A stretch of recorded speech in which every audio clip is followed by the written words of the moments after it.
Hey, hi, hello. I'm Pink Fruit Bat, aka Ariel, and welcome to my channel.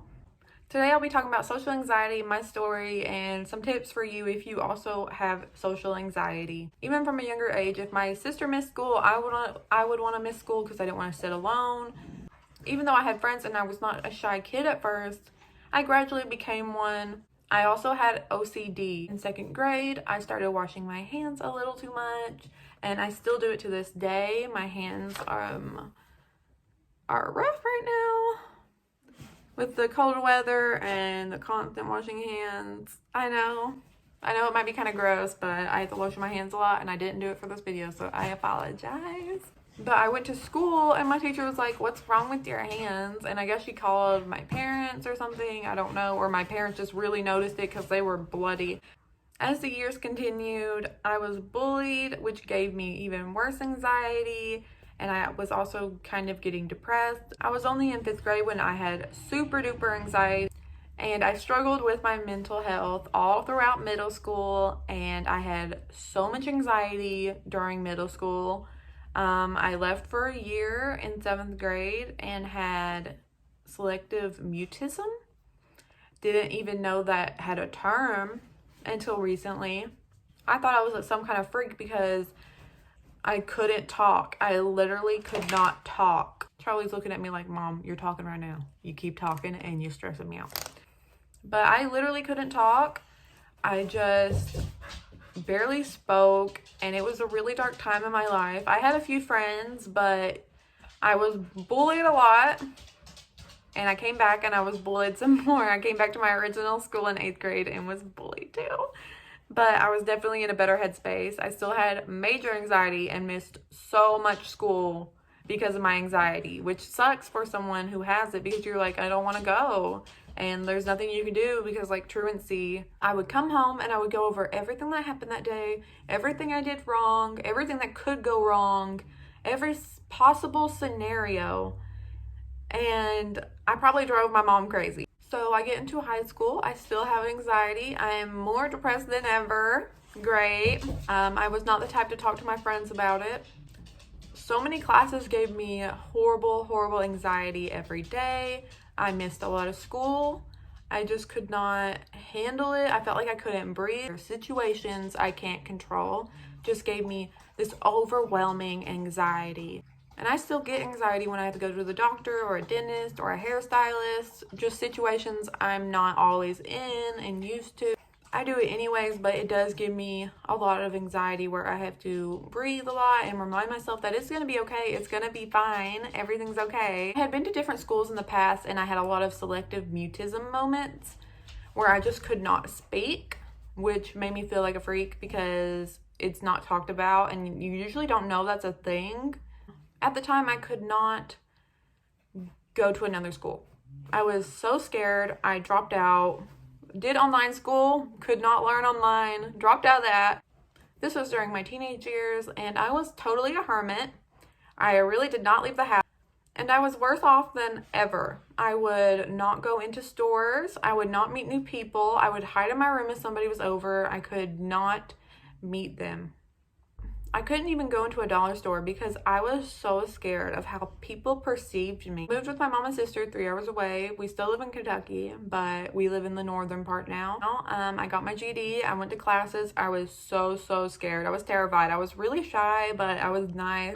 I'm really proud of myself for going. I would have to walk there and everything. And with my type of anxiety, I could not open the door. I forgot how to communicate properly. I forgot that you're supposed to be nice. I opened the door once and this lady's she asked me a question. I was like, "Thank you." I was just so taken aback that somebody was there right in front of me. It was very intimate. I think that's what scared me is the sudden intimacy after being a hermit for so long. My mental health was still not great, but it was getting way better because I had a purpose again. I was still shy, but I was getting out of my bubble. I was taking bigger moves for my mental health, and I clearly needed it. You don't know, but even if you don't like people, you still need social interaction because it's so much healthier for your mind. I think we lived there a year or so, maybe 2 years. I'm not sure how long we lived there, but we moved again, and my mom moved in with her boyfriend. I knew him at this point because I had forced myself to meet him. We definitely drove each other crazy at first. We never had like a really bad argument or anything like that. It's just like getting used to their habits and them getting used to your habits. Like, he is a major, like, everything needs to be perfect person, you know? He's a Virgo man, if you are wondering. And then I got a job, and I was extremely nervous. I was hired on the spot because it was minimum wage. At the end of the day, you can see your receipt and how many people you checked out. And I checked out over 100 people that day. And that night, I could not help but think, like, when I was laying down and I had work the next day too, I was just thinking, I can't believe that happened. It felt so surreal that I could do that. And I was very proud of me, because before I couldn't even talk to one person or go in a store with like my sibling or anything, because I was just so anxious. So it really told me that I could do anything, which is like kind of silly. Socializing and forcing yourself in a position where you have to check people out and talk to customers and help customers really help. You definitely have anxiety at first, but you learn to not care. I still make efforts to step out of my bubble. Like, if I get invited somewhere, I usually say yes, even if I'm like, oh, it might be uncomfortable. I think it's important to sometimes say yes, even if you want to say no, just because it might be better for your mental health. Okay, over with my story. My tips just for you. Number 1, talk to someone how you feel. I could not imagine having nobody when I was going through this. I always had my mom or my sisters, even if I was not talking to a professional, which leads me on to number 2, see a doctor. If you have healthcare, which I hope you do, I believe in free healthcare for everyone. Hopefully someday that's our reality. Talk to your doctor about how you feel, your symptoms, racing heart, which I go there for my anxiety, and I still get anxiety for the doctor. And they're like, your heart's racing. It's like, no shit. Number 3, which is seek medicine and therapy. I highly recommend these, and usually a doctor will as well. You should see if you can get a genealogy test with your insurance. It will test what medicine works best for you depending on your DNA. It was through that I found out that a lot of the medicines I was taking actually would not work, and I now am on something that definitely will work, and it was actually the first one. You should seek therapy. You definitely need to have someone to talk to that isn't biased, and have someone to encourage you to take moves to get out of your bubble. I call a lot of this exposure therapy. If you are anxious doing something, you should force yourself to do it. An example of exposure therapy is, at the time I was really scared about going into a grocery store by myself, and my therapist was like, well, you need to. So I would do that by myself. It was terrifying, and I overthought everything.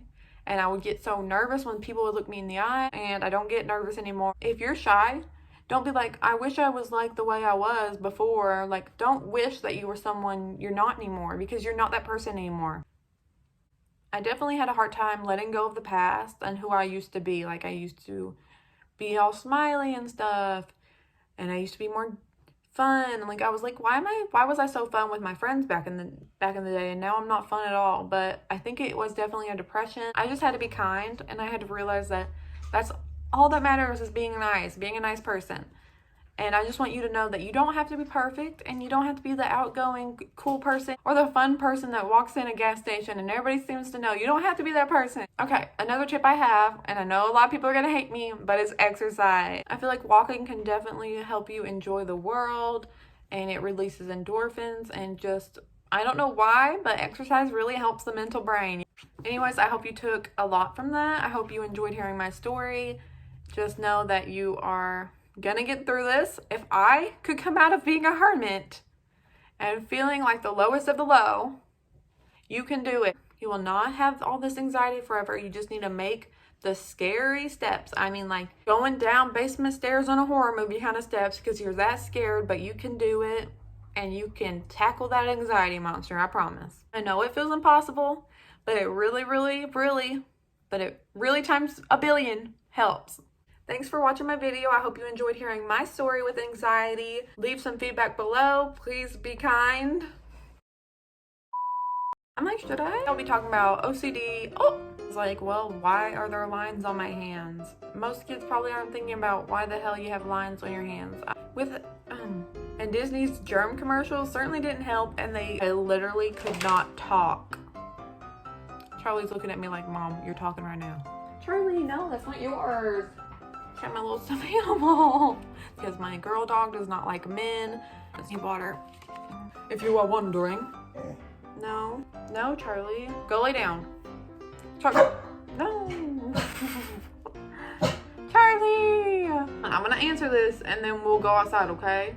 No. Medicine is like brushing your teeth, but instead you're brushing your mind, baby. Charlie, not a loud person. No. Would you stay till the